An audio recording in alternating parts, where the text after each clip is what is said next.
Hi, in this video we are going to test our application. So I'm going to create the main method. I'm going to have a list, and first we would like to store integers, for example. This is my list. It's going to be equal to a new linked list, as we have implemented in the previous videos. I would like to insert some data, the 10. I'm going to copy and paste sometimes. For example, -2, +3, and for example 100. I would like to traverse the list. So traverse the list. Let's check whether it's working fine or not. Hit the play, and as you can see, it's going to print out the values. Okay, I'm going to make some other spacing because it is misleading. Sorry for that.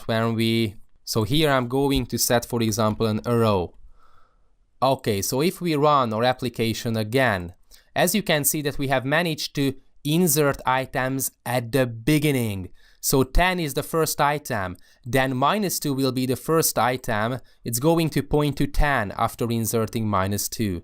After inserting 3, it's going to be the root node and it's going to point to -2, and -2 is pointing to 10.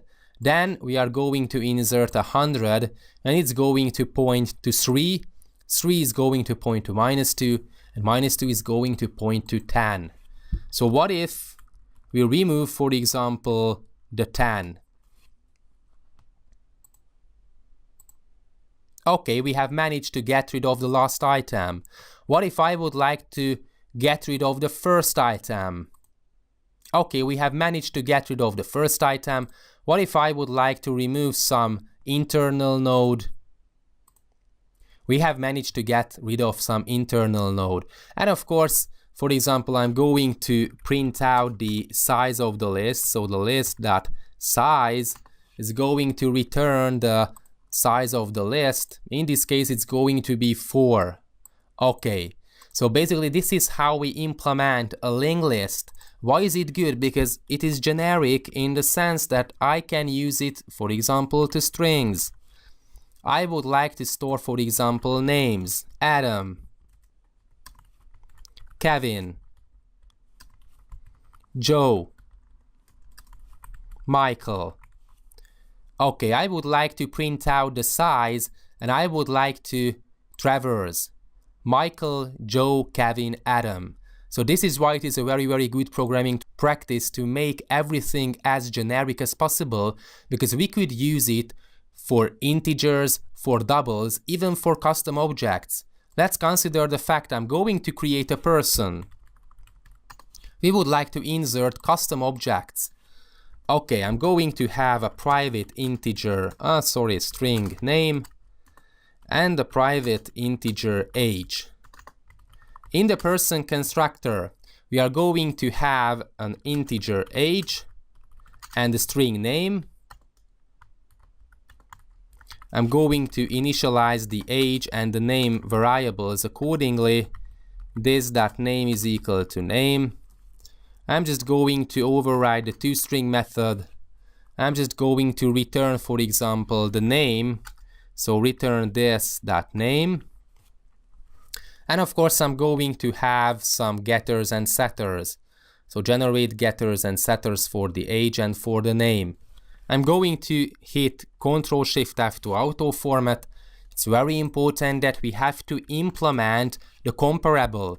Let's take a look. Okay, I'm not going to implement the comparable interface because we have implemented node to get everything. This node is going to be able to store everything that extends the comparable interface.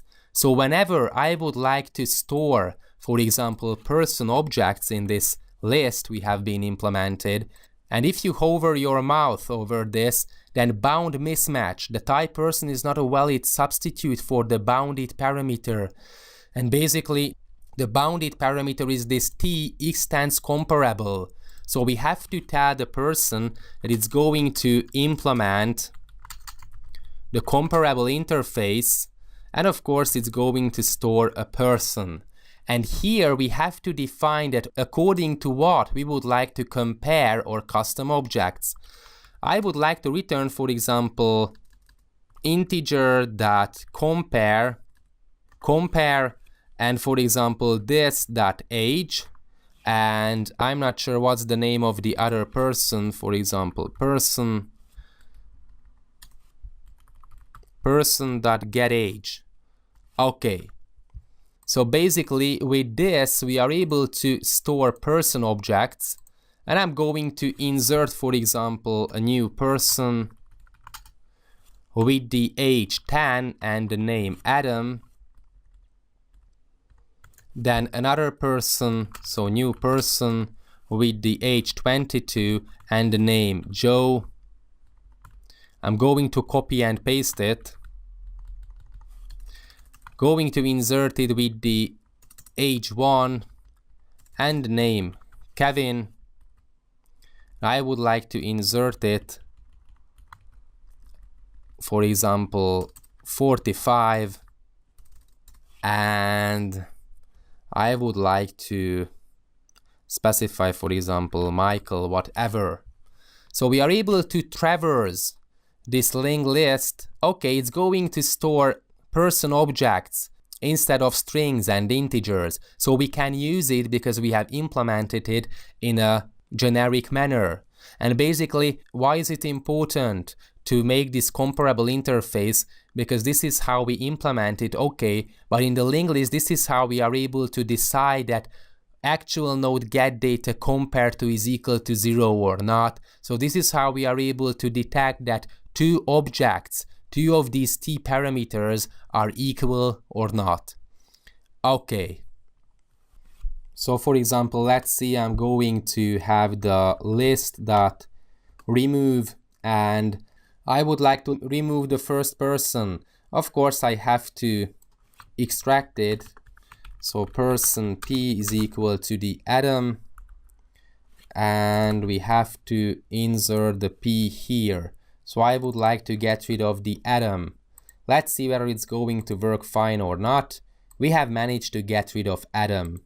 Okay, so basically this is how we implement linked list in a generic manner that can store integers, strings, custom objects and whatsoever. We have to create a distinct node.